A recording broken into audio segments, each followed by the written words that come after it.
Welcome, everybody. Thank you so much for coming to our webinar. This is a joint Nucleus and Mandiant webinar where the plan is to talk about how we can take vulnerability intelligence and vulnerability intelligence concepts and improve remediation, prioritization, and downstream vulnerability management workflows within a large enterprise, medium enterprise, all that sort of fun stuff. And you are joined today by the mandatory, here we go, it's the mandatory eye candy slide. You're joined by myself, Scott Kuffer. I'm one of the co-founders of Nucleus Security, which is a system and a platform that's designed to automate and build organizational processes around the downstream vulnerability management process. And I'm very excited to also be joined by my good friend Caleb. Caleb here, I've known Caleb for a few years now. We met in another life while Caleb was delivering pizzas or something else. And he now works at Mandiant doing some really cool stuff. So we're going to start with that. And then Caleb, would you mind introducing yourself to the fine folks on the phone? Yeah, thanks, Scott. Yeah, so my name's Caleb Hoch. As it says, I've been in security for about 13 years now. 8 years active duty in the Navy, and then moved on to some defense contracting, and then through Yum, Pizza Hut US organization, and now I'm a principal security consultant in the security operations pillar at Mandiant, and now part of Google Cloud. So been kind of around and seen quite a few different areas of security and organizations. So yeah, super excited. One of these days we're going to have to talk to you about what it was like to get acquired by Google, because not too many folks get to do that. But we'll save that webinar for another one so that we can come back. So what we're going to talk about today is pretty straightforward. We're going to be pretty quick, right? So good news. We're already part of the way done. Look at that efficiency, guys. So we're going to obviously do some introductions. The next part is going to be talking about the Mandiant service overview that Caleb works with over on the Mandiant side. Then we're going to give, just so that we're all on the same page about what Nucleus is, we're going to spend about 2 to 3 minutes on what Nucleus is, so everybody's kind of aligned with the Mandiant service offering, how Nucleus is used, and then we're going to dive into the main topic today, which is what is vulnerability intelligence, how do you use it in practice, and then how do we make that get integrated kind of into both the upstream and downstream processes. And then we'll leave some time for questions at the end. But I should say, as with all Nucleus webinars, if you have any questions throughout, there's a little Q&A button, so feel free to jump into and ask questions, and we'll be monitoring those as we go. So let's jump into it. Let's talk about Mandiant and all of the cool things that you guys do and why we're very excited to be a strategic partner. Yeah, no, that sounds great. So yeah, so we are Mandiant Security Operations is what my team's name is. And so we, as you can see on the slide, we help to augment and to provide SOC managers, SOC analysts, security engineers, architects, threat hunters, think of full end-to-end security operations. And we really help to, I don't want to say augment, but also to transform. So we do a lot of transformative services. We come in to help lead your SOCs into a more efficient direction, or however you want to see that. So full SOC build outs, if you have nothing, we can also help you build from the ground up, which is something we're very, very well versed in. Alert management, day-to-day alerts, attack surface reduction, and TVM, which is threat and vulnerability management, which is we'll talk a lot about today, and how we've been helping some of our clients with that. SIM tuning, visibility, security architecture and strategy, which is really one of my bread and butters is in the security architecture realm, and really full end-to-end security program. So really, there's not a lot that we would say no to helping with. So when it comes to that, then we typically are open and can help improve your security program overall. So yeah, I have a question for you, Caleb. I know that Mandiant is well known, obviously, for the breach response and those types of things. How does your service fit in with that team, and how does that work? And what would you say are the most important things that you guys focus on comparatively? Yeah, so typically when you look at like breach and breach response, right, sometimes we come in after to help transform if there was some sort of gap, or before, if a company is not comfortable with the way their SOC is being run, or the visibility in their SOC, or the way that things being, even we call it SOC or an alert bankruptcy, when, hey, there's just too much alerts. We don't really know what to do, what's noise, what's not noise, what's important, what's to focus on. So we're able to take all those IR learnings and such, and really hone in and get your SOC to be very efficient and focus on what really matters, from a day-to-day security operations perspective. So awesome. Yeah. So the thing that I know we want to dig into, right, is we talked about the big SecOps umbrella, But I know one of the things that you wanted to start with was really talking about the vulnerability management piece of this. So I think this is the slide that you normally would like to talk to. So I'm going to let you take it away from here. Sure. Yeah, no, and I do. And if you ever talk to me for more than a few minutes here, you'll realize that TVM is something I'm obviously very passionate about. Yeah, exactly. I see TVM and vulnerability management really as a foundational of any security program, right? It's something that typically you're able to get to where, hey, I know what's vulnerable in my environment. So I see it as something that's foundational and sometimes gets put less on the priority when actually I think it is something that you can build on. And you talk about like full end-to-end security operations. TVM is one of those foundational pillars. And this specifically was something I created as part of a TVM, what we call a program build out that we did for a client. And this is really to talk about where we want to get the client or to get the organization, right? So you talk about crawl, you're scanning, right? You're scanning your environment. Not a lot more is done other than you're scanning. You possibly know how, where your assets are at, and you know who owns the assets. Then you talk about, maturing that and getting into the walk and the run. And really today we'll focus on the run phase and how to get to that run phase with vulnerability threat intelligence, right? How do you get to that? I'm going to be efficient and I'm going to run, this race as fast and as efficiently as possible. So there's a lot more to talk here, but yeah, that really is to get you from where you're crawling and not a lot of automated workflows to, hey, everything is actually rack, stacked, prioritized in a credible and a well thought out way. And I think we talked right before this about transparency, right? You really are able to be transparent with the remediation teams, and those are actually fixing the vulnerabilities. So. Yeah, I'm curious. Have you guys worked at all with the SANS vulnerability management maturity model? Is that something that you have used in the past to implement? Because I see similar patterns, right? With the crawl, walk, run, they call them levels. Where do you see is like the target that most organizations should be aiming for? Yeah, I mean, honestly, in 2023, you really should not be, shooting for anything, other than run. I mean, really, when you talk about what's available and the way that threat actors move, you really need to be getting to where you're in the run phase where hey, not only do we know what's in the environment, who owns what assets, what does threat intelligence tell us about this? Is that driving our decisions? Is that driving our prioritization for fixing? Are we focusing on threat actors that target our industry and regions, or are we just focusing on what's a CVSS of 9.0 or greater? Right? That really should be the target for any organization.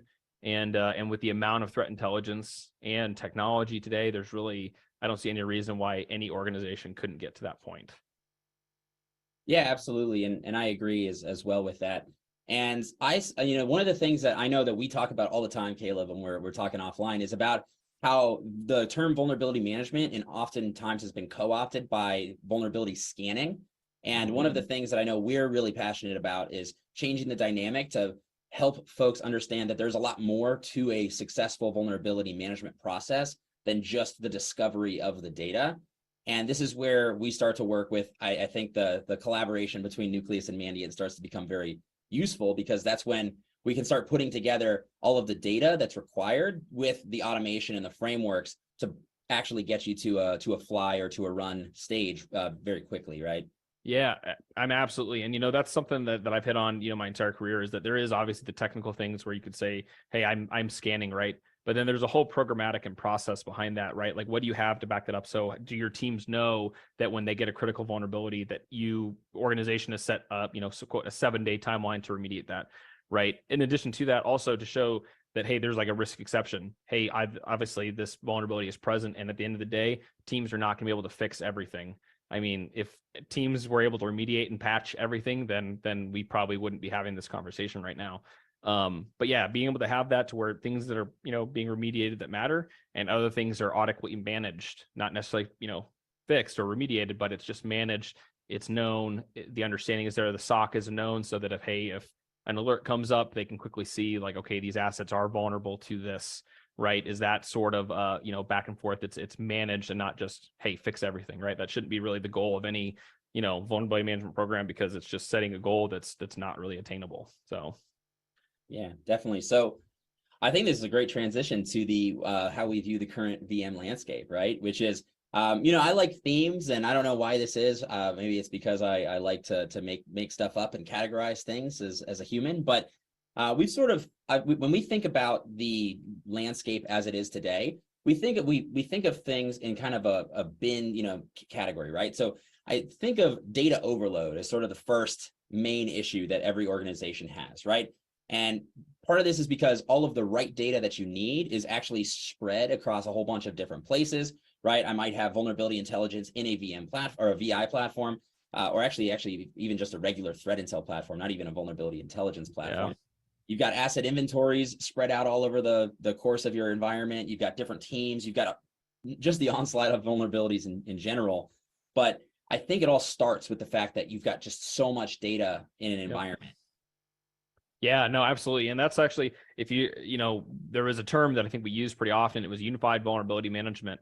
To that point, when you look at, say this particular website, and I'll say largepizzacompany.com, right? You think about that there is web application vulnerabilities, right? There's also the infrastructure that hosts that application. Potentially if it's in the cloud, there's obviously, the cloud service provider specific vulnerabilities that could be present. You look at how do you do that, and you have to have a way to be able to pull all that data together to get a holistic view at it, right? Yeah, and so it's funny because when you start to dive into the onion that is most organizations, what that leads to, and this is why we have the arrows here, you start with a whole bunch of data, which leads to organizations to coming up with solutions independently of each other. And so what ends up happening is every team that actually ends up with different processes. And so that slows everything way down. So you fast enough, right? Like you don't have all the right data to do your job. You have to manually go through and look up, who do I even send a vulnerability to? You have to manually mitigate and create exceptions and do that over and over again. And this is the consistency that we see in the environments in the customers that we work with. And I think that this is a bigger problem than most folks actually acknowledge. Absolutely. And then you also think about the visibility, right? When you're in that sort of a distributed fashion, how do you know that the right people, quote, we'll call them the decision makers, right?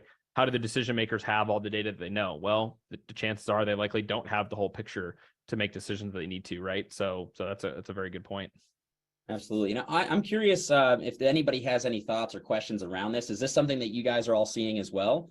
Or Caleb and I up here just in our vulnerability management nerd out cave, and we're seeing things differently. But I'd be curious to get feedback from all the folks out there. If you've got thoughts, we're happy to address them as we go. But I think the ultimate outcome of all of this is just everything is incomplete, right? There's half attempts all over the place, but nothing really is fully baked in, right? And I have a whole bunch of theories as to why that is and how vulnerability management isn't cool. It's not pen testing. It's not, responding to incidents and all that sort of fun things. But what it leads to is just an inability to actually do your job. And so I think this is the way, and this is where integrating vulnerability intelligence plus asset context into your process is where we start to see the real value in and actually the outcomes that most organizations are looking for. Yeah, no, absolutely. They're looking for that hyper focus, right? How do I find that needle in the haystack that I need to remediate? If you just flood them with data, they're, oh my gosh, this scanning tool says I have 265,000 vulnerabilities. Well, cool. Well, where do I start? Okay, start with the criticals. Okay, I still have 3,000 of those. Well, where do I start there? And then it's, that's exactly where the vulnerability threat intelligence will come in and help you. So, yeah, absolutely. So I think with that, I think it probably makes sense. We've been talking a lot about the problem real quick. Let me at least tell you guys what Nucleus does, just so that you understand the background and the focus that we're trying to bring to this conversation. Then we'll jump into vulnerability intelligence and how we can use it. So to start with, we started Nucleus, myself and my two co-founders, we started Nucleus many years ago in the Department of Defense, trying to solve large-scale problems within the DoD, right? So we were tasked with trying to manage essentially the same things that Caleb and his team are working on in a whole bunch of different customers. But ours was in a very interesting, unique network where we had to manage huge volumes of assets and vulnerabilities. But then at the same time, we had to be able to do it in a completely segmented fashion, but also have everything all unified in a central location. So we came up with this concept for Nucleus, which essentially is meant to serve as the brain of a vulnerability management process. We knew that the problems that we were trying to solve were not discovering new data. It wasn't actually running patches. It was actually the bridge between the two, where we could say, we have all of this data. we want to make decisions automatically at scale about this data, and then we want to drive action out of that, right? So you can see that we integrate with a whole bunch of different vulnerability scanners, asset inventories, threat intelligence providers. On the left-hand side is our inputs. We deduplicate, normalize, and correlate everything. And then downstream, we integrate with ticketing systems, SIMs, reporting, data warehousing, all that sort of stuff you would expect. And then we handle everything else in the middle, between business logic to tracking and triaging and all of that fun stuff there. So just kind of make sure we're all level set. It is on what Nucleus does and our incentive here for having this conversation. So just wanted to be very clear there. And with that, let's jump back to Caleb, and obviously he knows more about vulnerability intelligence than probably anybody out there. So oh, thanks, Scott. So yeah, I mean, CTI, everyone is probably familiar with cyber threat intelligence, right? I mean, this is really vulnerability intelligence is exactly what it says. It is cyber threat intelligence that is specific to vulnerabilities. Is this vulnerability being seen, actively exploited in the wild? Which threat actors have been seen to use that, to really fit into that full picture of, do I need to patch this vulnerability or not, right? So really, CTI really does help to, and VTI is a term, if you saw I used previously, vulnerability threat intelligence. It's just a credible way to look at a vulnerability and take it past that CVSS and say, hey, is this actively, okay, there's a Metasploit module available for it. Great. Is anybody using it? Or is anybody using something else, right? It's just a way to aggregate and put credible data about a specific vulnerability, usually based on a CVE, and tie that to a threat actor, their tactics, their procedures, etc. So that really is in a nutshell what that is. So anything to add there, Scott, or? Yeah, I think for at least me, the way that I think about it, I mean, when we were going to partner with, so Nucleus about 2 years ago underwent this process where we decided to partner with a threat intel vendor so that we could bring vulnerability intelligence data into the Nucleus platform as part of the subscription. And we chose Mandiant to do that with after about a year and some change in terms of, actually, so it was probably more than 2 years ago we started that process. But we have strategically partnered with Mandiant to provide that data as part of Nucleus, so that you can have that enriched information that you need for better vulnerability attribution and things like that. But the way that I have always thought about threat intelligence is vulnintel is always a smaller piece of the larger threat landscape than the larger platforms provide, right? So if you look at other companies out there like Recorded Future, Intel 471, they provide different types of TTPs for threat intel, and then they all have varying degrees of efficacy and data types for vulnerabilities. And so when I think about who has the best vulnerability intelligence, we're really looking at it from that vulnerability remediation and driving prioritization and analysis perspective. And by far, Mandiant has the best out there in the business, and that's why we chose to partner with Mandiant. But I just like to think of it kind of like that funnel, right? You've got threat intelligence, which is all around threat actors and their activity. And then you've got vulnerability intelligence, which is the subset of the threat actor information. So you could theoretically tie CVEs up to threat actor TTPs. And now you could start to, if you do it right, which is what we've implemented in the Nucleus Mandiant partnership, is the ability to say, show me vulnerabilities that match this TTP from this threat actor. And it becomes really compelling very quickly. Yeah, no, absolutely. And when you look at also like the attack path, right, whether it's used with malware or if it's in, phishing emails, all of that is all part of the vulnerability threat intelligence that Mandiant provides. You also look at who responds to the largest and some of the most complex, incidents in the world, and a lot of that data. So it really is a credible way that they don't only see it by, hey, vulnerability exploitation, but, the platform itself has all this other things that help to drive the data that's in there. Right. So it enriches not only like, hey, this vulnerability and here's an analysis of the vulnerability, but then here's everything else around that vulnerability and how it's actively being used and what threat actors, what regions are they targeting, et cetera. So. Yeah, absolutely. So I think we've kept the good people waiting long enough. Let's dive into the specific information that we get when it comes to vulnerability intelligence. And I apologize in advance. I know this is a lot, but it was hard to fit all of the different fields and attributes onto a single slide. So we did our best, and we'll talk through this here now. But it's this type of information that you get with a vulnerability intelligence feed that is well beyond what you get with CVSS, for example. And I'll let you start, and then we can dig in from there. Yeah, no, absolutely. And so I'll focus on a couple of fields here, not to go into every single one. But the very top one, the risk rating, right? And so every one of the vulnerabilities that Mandiant has rated, which is a very, very vast amount. I want to say every CVE has it, but there's a very large portion of the known CVEs that have that.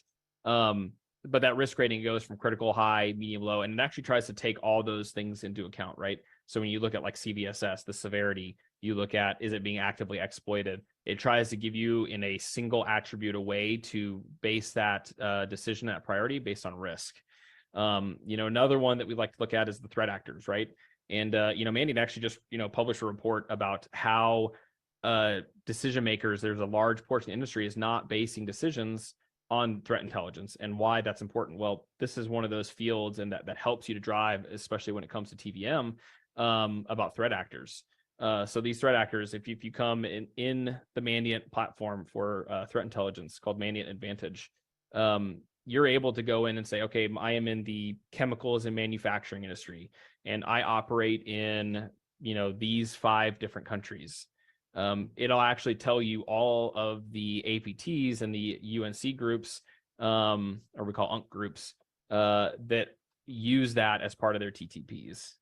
The exploitation rating, that's another very good one, because even if the risk could be, medium or high, it's not actively being seen exploited in the wild. So that's another attribute that you can prioritize on. That's actually, I'm sure we'll get into that here in a little bit, that the Nucleus platform does really well, is being able to take all these different attributes. And there's a lot here, whether it's a 0-day exploit in the wild, possible exploit vectors, right? That's how you get the specifics of your business and the context of your business, external facing, et cetera, to be able to base your decisions and your priority off of. Yeah, and one of the things that I always like to mention is that there are a ton of theoretical frameworks around how to prioritize and around how to make decisions and how to drive remediation. And in my experience, and I'm sure Caleb experiences this as well, the hardest part is actually execution. It's right. It's like there's 1,000 good ideas, but the ones that take off are actually the ones that are just easy to use. And in a lot of ways, that's why CVSS took off in the way that it did, right? It was the most holistic in terms of identifying vulnerabilities in a unique way. And it's the easiest to just say, oh, technical severity equals 8. We can take that and we can compare technical severities, and we can do that widespread.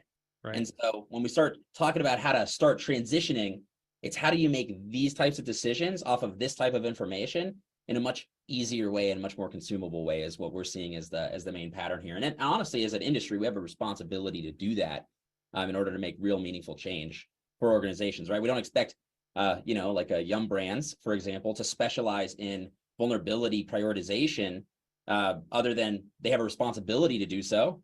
But there aren't that many folks out there that really have deep dived, full on swan dived off the high dive into vulnerability data in the way that we have. So that's the way we do it here at Nucleus.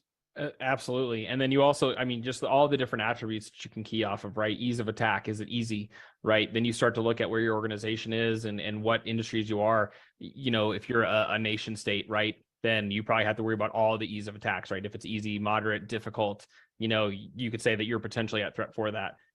If your industry is not something like a nation state, then you probably can. If it's difficult, then, it'd have to be extremely targeted, right? So you can start to base those decisions for your organization and really bake that organizational and business context into your prioritization and help your teams. I call it hyper focus, right? Hyper focus on the 7 or 10 vulnerabilities that really need to be remediated like now, right? And we have a good side that obviously will show how that can be done with the threat intelligence. But yeah, it really reminds me. I don't know if I ever showed you my my long ago graduate thesis, Caleb, but I titled it Hyper-Converged Vulnerability Management. I remember back in those days when Nutanix and all that was coming out, hyper-converged clouds. I was very into that. So I'm glad that we picked unified. That's a much simpler term. Hyper-converged sounds cooler, but it's probably not the greatest on the marketing. So that's right. Yeah, it was hard to fit it all in a logo. HCVM, yeah, something like that. HCVRM, I think is what it was. It was okay. Come a long way. Yes. So actually, there's a question around asset context and whether the risk ratings change in the context of, asset context. I think the words you used were network topology. I think this is a perfect example of how we can leverage that, right? So let's build on this, right? And then I'm sure Caleb will throw some color in here for me as well, because I always miss things. So you have to start with the raw vulnerability information itself, right? So these are the attributes about the technical severity of a vulnerability. So that's where I pick CVSS score.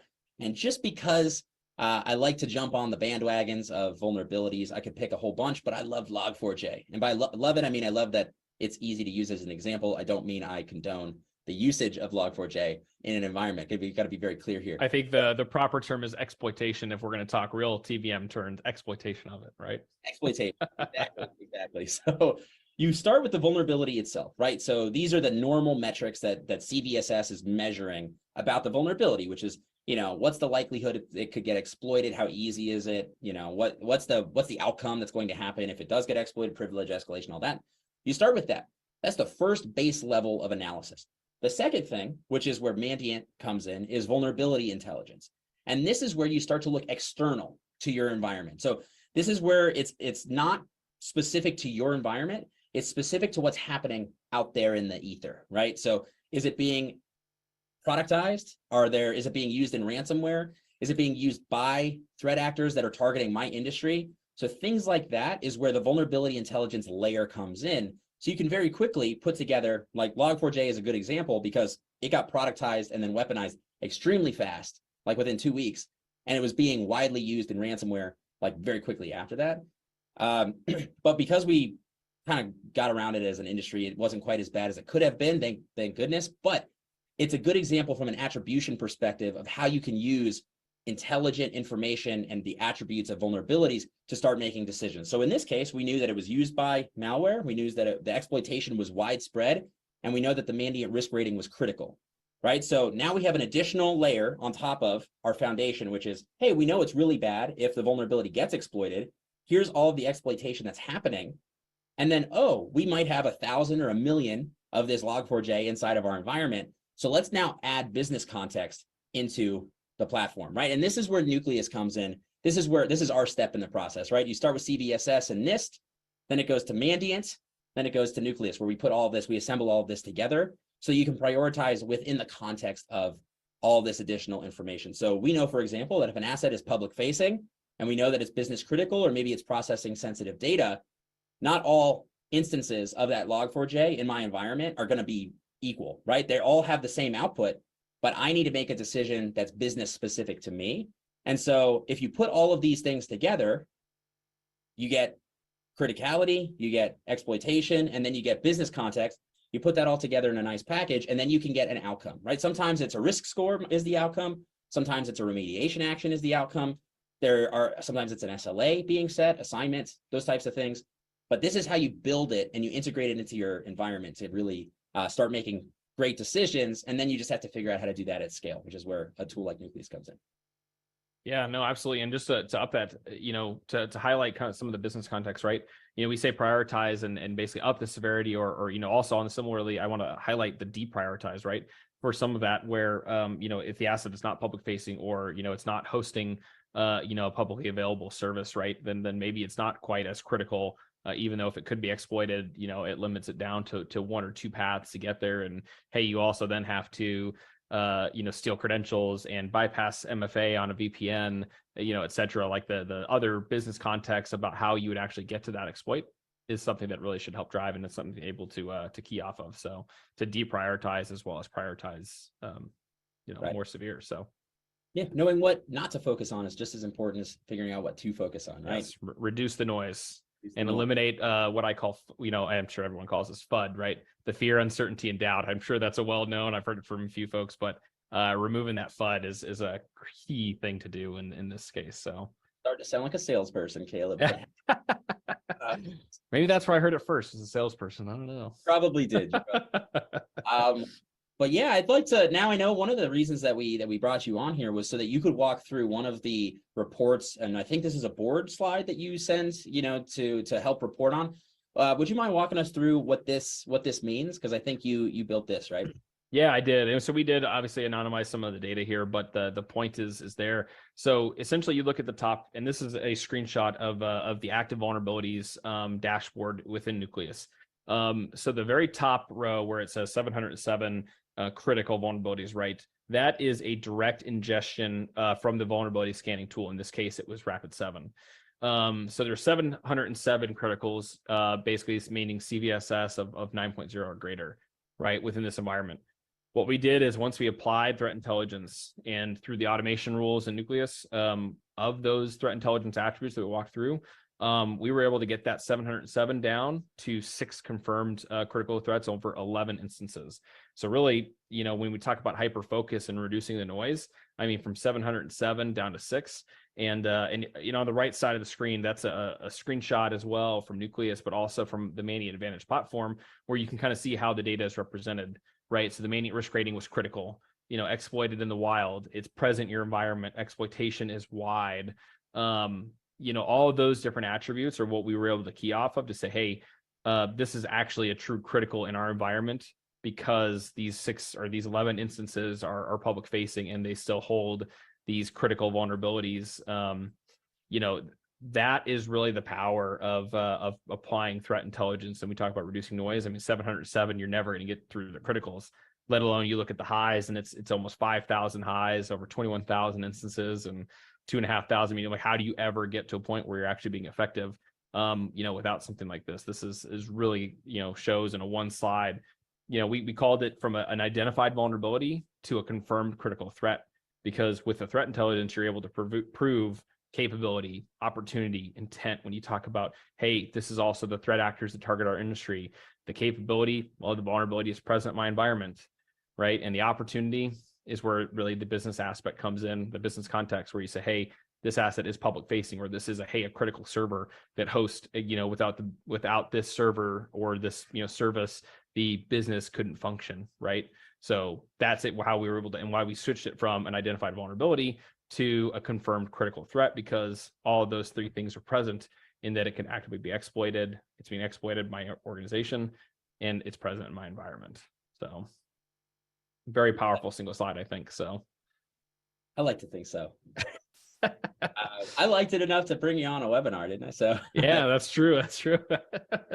Doing something right. So, right. But yeah, no, I think it is. It just shows again how you get down to that. We'll call it hyper focus, and 701 of those criticals. Maybe a lot of those got reduced down to 88 got down to high, and even some of those criticals, right, are even mediums and lows, right? So. One of the things that I think is really important in the way that it's a shift in thinking a little bit about vulnerabilities as well. When you think about the root of vulnerability management, right? I mean, ultimately the goal is to try to drive down risk, right? Like, that's the ultimate goal, and it's being proactive, and it's reducing ultimately the probability that something really bad is going to happen in your environment. That's ultimately the goal, right?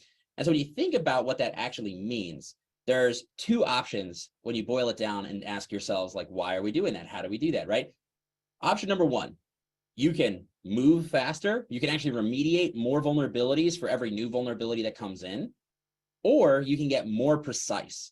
Yep. And with that same level of effort, you can actually fix the exact right vulnerabilities, right? So for every 10 vulnerabilities that come in, maybe I can only fix 2. And so I got to make really sure that those 2 that I fix are the exact right ones to fix. And that's really those are really your only 2 options. And so when we start looking at vulnerability intelligence, it is perfect for that precision conversation. How do we get the most precise categorization of all of our vulnerabilities so that we get the exact right prioritization? And then there's no way around it. You're just going to have to start going to the gym and doing your crunches to get the organization to actually move faster over time, right? That's a much bigger project. And so this is a really easy step on the way to that crawl, walk, run, fly, where you can get to run quickly. And then the fly is all about how you can create the flywheel effect and learn from your agile development processes, learn from product security, to start integrating everything into a larger holistic view. And that's the way that we look at it when we're talking about Nucleus. Yeah, no, absolutely. I mean, you talk about, the various remediation team, to your point, comes and says, yeah, I only have time to fix 2, because at the end of the day, there's other things the business has to continue, right? So you're like, all right, so as a security team and a security practitioner, how do you say, I want you to focus on these 2? Well, this is a very credible way to do that, as well as a transparent way to show them this is why you're fixing that. And I think that piece is, and we'll talk about that a little bit more, but that piece is incredibly important, because I think that there's a lot of times between the security practitioner and the remediation team, there's a disconnect. and that, hey, there's a scanning tool where, there's so much data has been thrown at remediation folks over the years that it just becomes noise to them, right? I mean, we talk about, tech debt, but then also you look at vulnerability debt, right? Well, this has been brought up and we've talked about it 10 times and, that sort of conversation. And I hope that, I hope if I'm the only one that's ever had those conversations in the industry, then wow, I'll be surprised. So if anybody else dealt with that, give me a hand raise or something. So yeah, well, it's fun. It's one of those things that I think about sometimes, right? Where, I think about the concept of vulnerability debt, and it's the accrual of risk is really what it means. yeah. And so but it's unlike financial risk where at some point you can declare bankruptcy or whatever. Like, what does the long-term effect of accruing all of this risk really mean? And what are we going to do about it as an industry? So I think I sit up at night. This is what if you are curious what founders of vulnerability management companies think about at night, that's a deep insight into the insomnia that is provided here. But I think about those long-term things for the industry, and I think about how can we shift that focus, because the vulnerability debt problem is going to be a problem very much in the future. And so it's figuring out what we can all do holistically as an industry to fix that. And objectively, one of the more important foundational elements of a cybersecurity program within an organization. So anyway, yeah, that's I should probably get off my soapbox now. Yeah, we could keep going here for quite a while if we just keep doing that. So, but yeah, and then also, we talk about back to kind of the fly stage, right? I know that every security team has a plethora of resources, and everyone is able just to throw, people at the problem. Well, it actually, it's been a little sarcastic there, but it's usually the opposite problem, right? And that's probably not probably the reason that this is also important is that this also helps to reduce your time to spend looking and analyzing and doing that is when you get this threat intelligence and you're able to ingest that specific to your environment.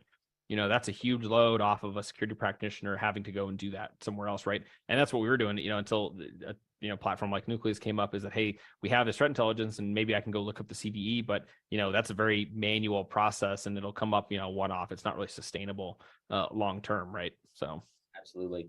Yeah, one of the things that I think about a lot too in the same context is how much does it cost to fix a vulnerability, right? Like how much does it cost to fix a vulnerability fast? And, sort of the math that you have to do there.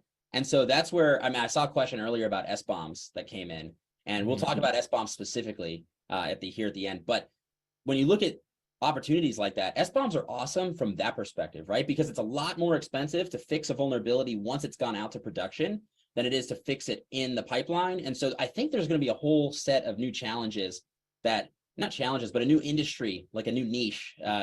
Man, we got so many niches here, but a new niche around making those decisions around do I fix this vulnerability that showed up in an Sbomb before it goes to production? Because I know it's going to cost us 30% more, in terms of cash in order to fix it, going forward. Or are we willing to accept that risk? And what does that acceptance process look like? Anyway, so I'm gonna skip past that because otherwise I'll keep talking. But yeah, I think that the time has come to show some of this in action, just because it's all well and good to talk theoretical high level, but I think that we should, pen to paper, pictures are worth 1,000 words. And plus, I'm just really proud of this slide here that it's one of the ones that has lasted many years. It is very visually appealing. I like it. So that's right.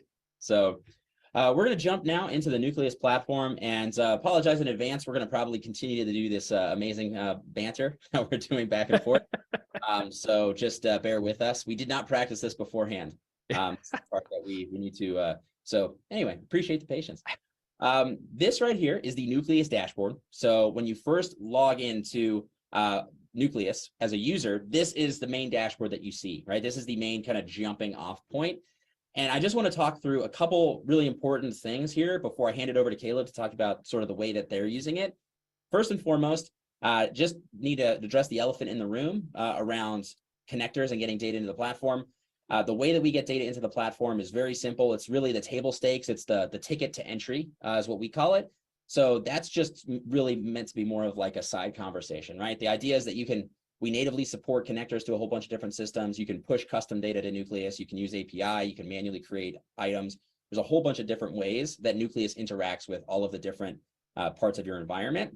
And then from there, the next step is to take a very asset-centric view to vulnerability management, right? And the reason for that is, as we were talking about earlier, is the asset and business context, right? So where Mandiant can provide the vulnerability intelligence, Nucleus is the system in which you can provide and join the asset context and join it all together. So we integrate with things like CMDBs, and I'll show you that here in a second. We will build an asset inventory of all the different sources of information that come in. You can track vulnerabilities at the individual asset level, obviously. But the reason that this is important is actually this concept that we call additional metadata. And this is where everything else starts to come together around what are we doing with our custom information. So we have this concept of additional metadata. And what it basically is an extendable asset model that allows you to add any custom metadata from any system into Nucleus.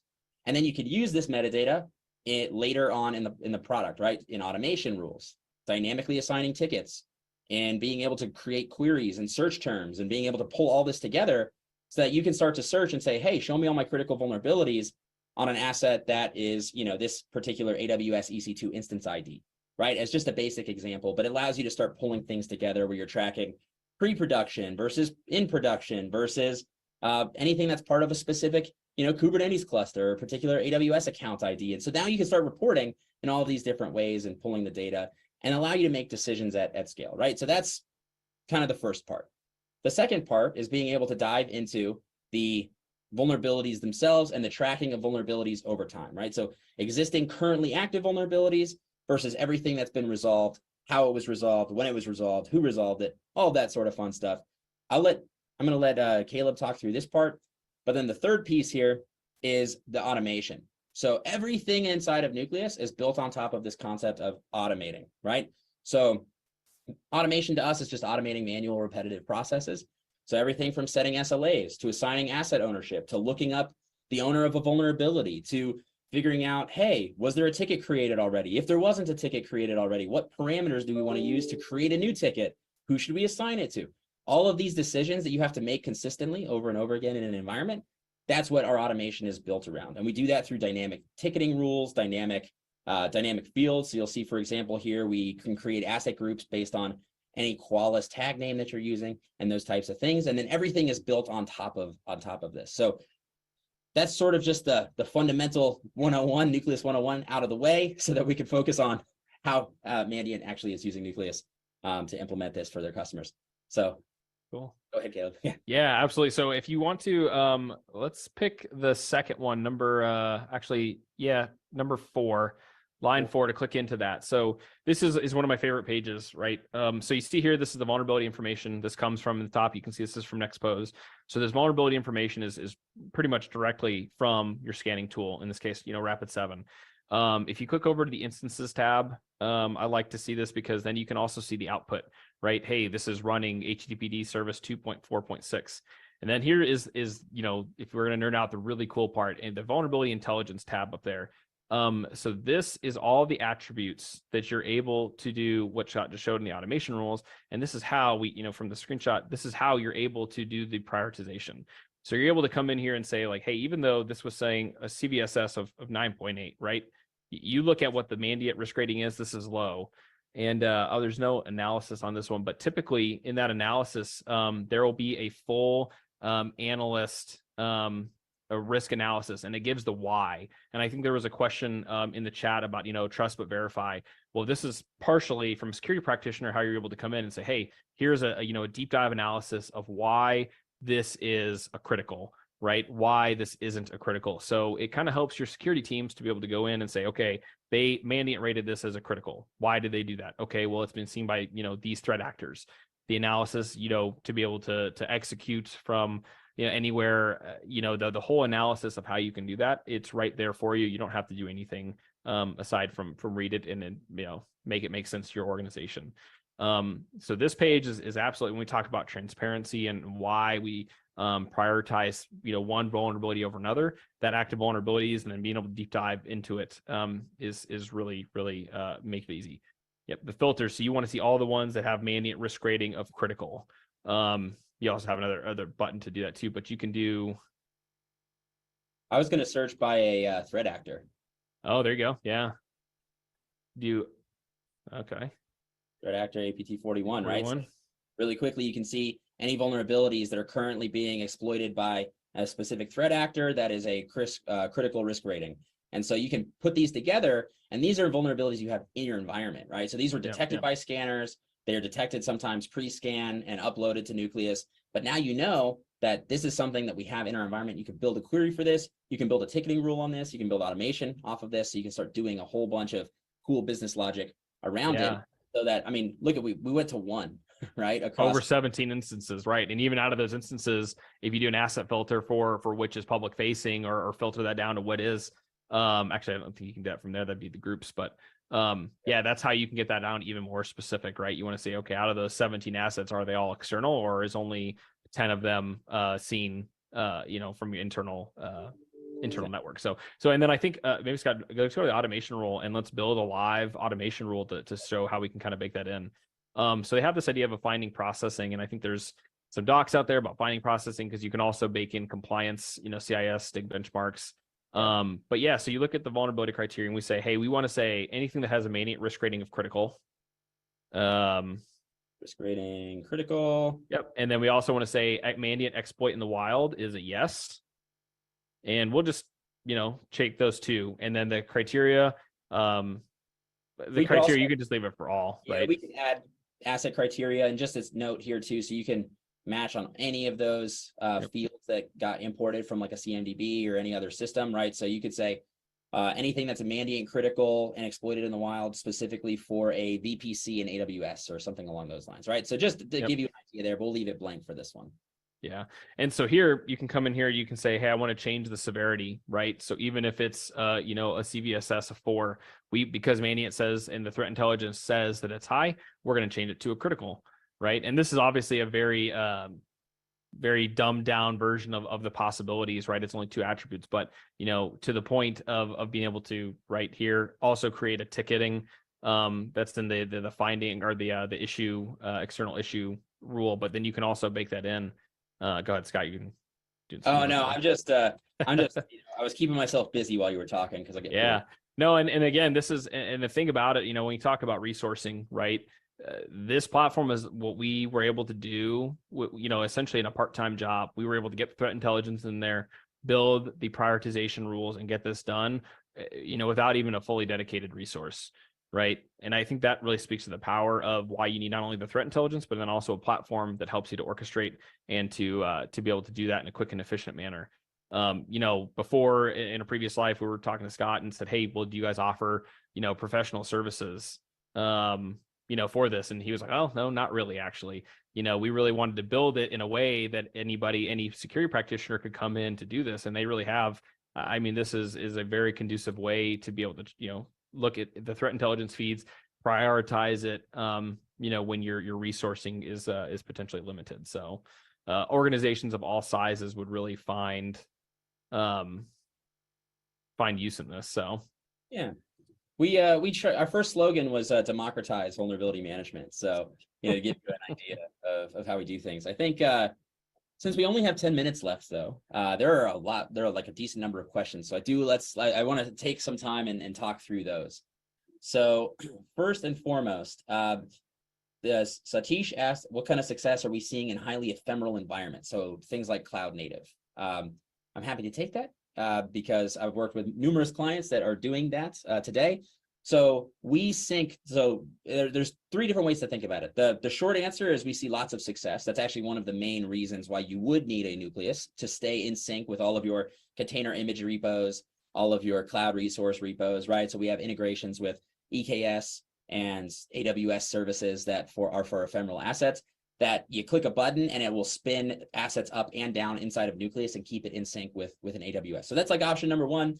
Option number 2 is that for short-lived types of assets, right? So for example, you have dangling branches in your container image builds, right? You're doing a whole bunch of tagging.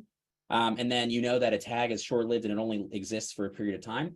We actually have the ability in Nucleus to configure that around assets. So you could say, hey, for any asset that's a container image that has been around for more than 3 days and also hasn't gotten a scan or hasn't shown up from a container image sync, we will decommission that automatically. So they're kind of catch-alls to make that happen, but our whole thing is to keep it as close to in sync as possible with all the development that you're doing, because otherwise the efficacy of the data starts to degrade. And the most important thing we find is when you're dealing with remediators and vulnerability teams is to get get trust in the data and to be able to rely on it in a substantial way, and so that they can just work out of Jira, they can just work out of any other system that they're already working out of, and they can rely on it. And that's actually a big part of our implementation, is being able to prove it over time and roll it out in organizations. So that hopefully answers that question for you. And then let's see. Yeah, so it's in a nutshell, does Mandiant or Nucleus help to fix false positives at the scanning technology from a minor, major version perspective? Mm. So the threat intelligence, honestly, unfortunately, the threat intel is not going to help a lot, other than it's going to take the CVE and it's going to say, hey, there's a patch, a workaround. It will help to give some of the details, specifically about, hey, if this was to be exploited, this is how it would be done, and you would have to have these specific things in your environment present for this to be exploited. But as far as essentially the scanner giving bad data, I don't think that we have a fix, at least. And Scott, please correct me if I'm wrong, but that's kind of how I would think that the scanning tool is not doing an adequate job. That's really, when you think about the purpose of a scanning tool, is to identify the data, and then we're to help you take that data and do stuff with it.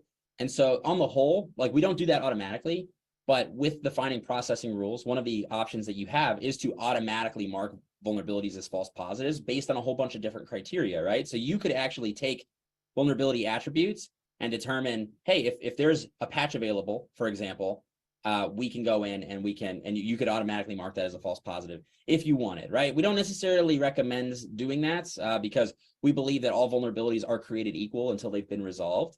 And so you want to be able to track that. You don't want to mark it as a false positive per se. Maybe you would want to mark it as a duplicate, so that you can go in and say, hey, this is a duplicate of something else, which you could also do in Nucleus, because what you're essentially doing is bundling it in with another patch or another version.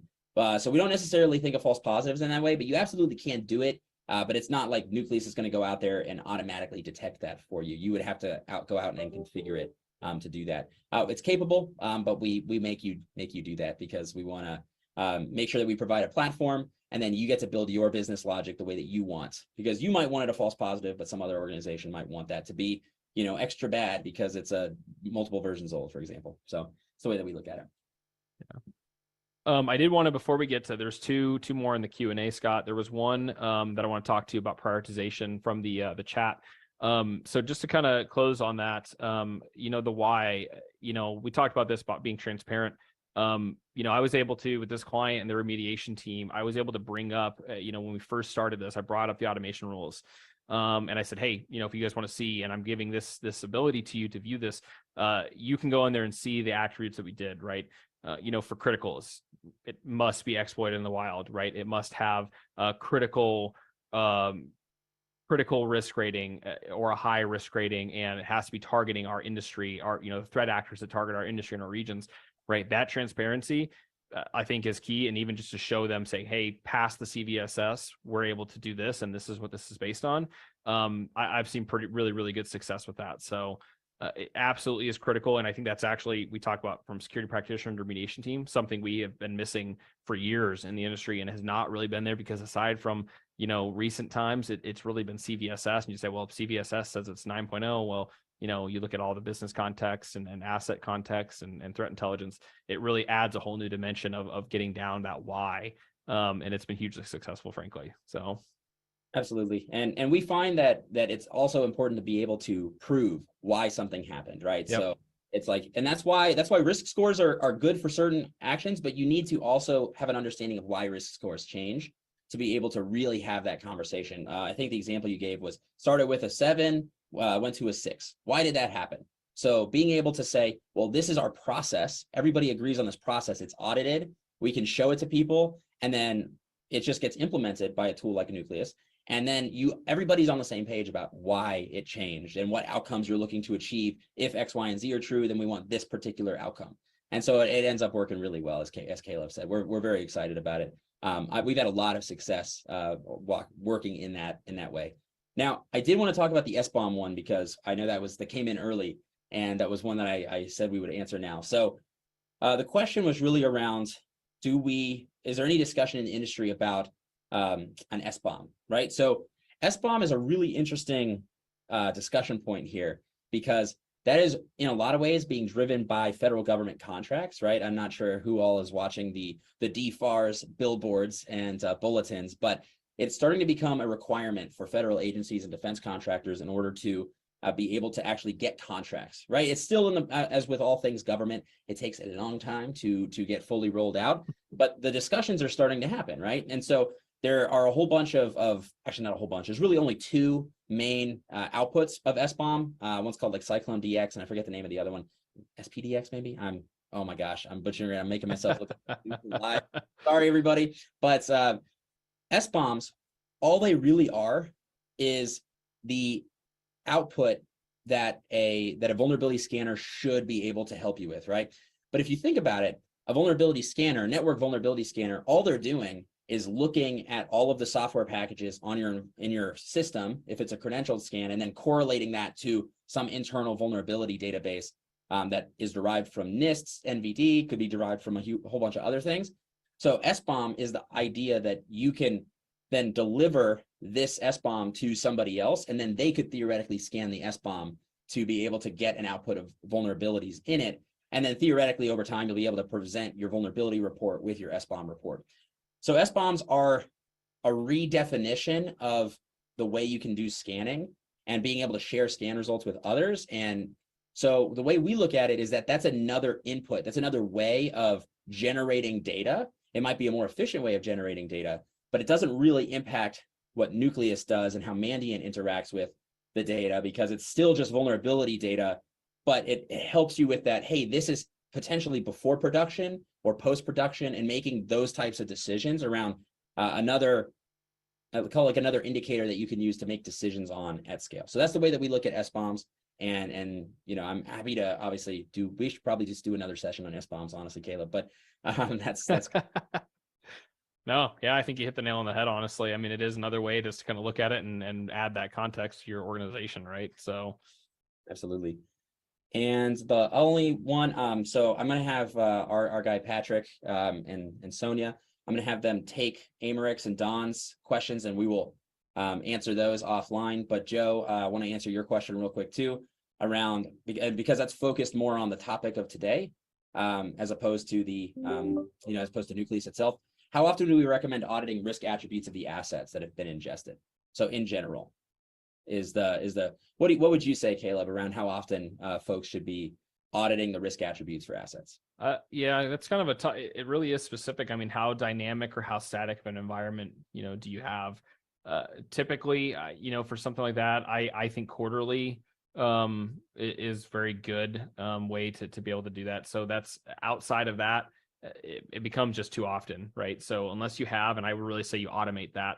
So you automate your CMDB to make sure your CMDB is feeding in to Nucleus to ensure that's correct. I hope that means if you're asking about the asset specific, you mean kind of the weights and the risk scoring. I think it's a little different. I think that's a little less often, but overall, I think that quarterly, if you don't have it automated, is probably a good cadence to get on.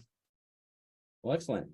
Thank you everybody for your time. We're at the top of the hour. We would like to leave it there. Obviously, you guys can reach out to us at any time, email, Slack, those kinds of things. We'll pass this recording on to everybody who attended, so that you can look back on it, share it with other users in your organization. But very much appreciate your time. Caleb, thank you so much for joining me. Looking forward to the next one. And until next time, see y'all later. Yeah, thanks for having me. See y'all later. Bye, everybody.